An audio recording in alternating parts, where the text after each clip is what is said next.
2018 AP Macro FRQ. Assume the economy of Utjlan is currently at full employment. The government of Utjlan reduces the tax rate on household interest earnings. What will happen to private savings in Utjlan? Understand that household interest earnings is the idea that if I save $100 and put it in the bank, and the government gives me 10% on my money, at the end of the year, I will make $10 on that $100 savings, right? That $10 that I made is considered income and would be taxed as interest income. Now, if the government was to reduce that tax, it might incentivize people to actually save more.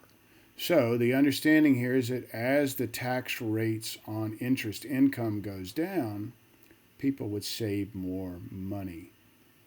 So you want to draw a loanable funds, I'm sure, draw a correctly graph of the loanable funds market, show the effect of the change in private savings in part A on the equilibrium interest rate. So it's the real interest rate on the vertical, quantity of loanable funds on the horizontal.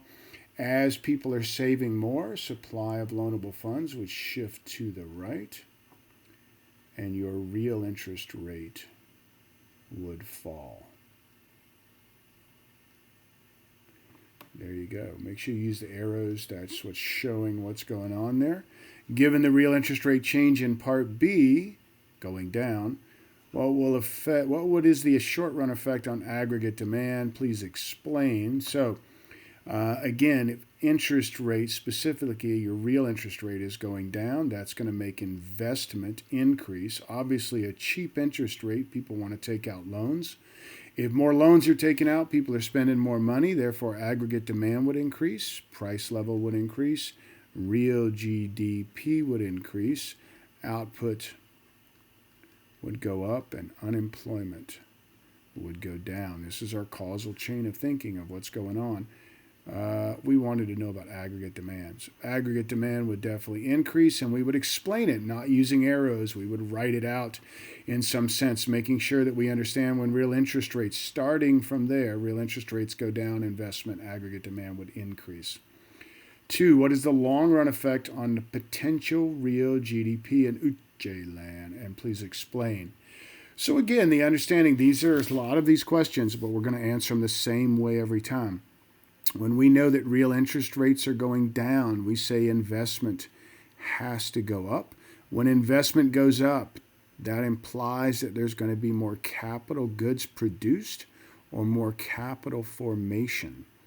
More capital formation means that we will have more long-run growth, or we could have more potential real GDP would increase.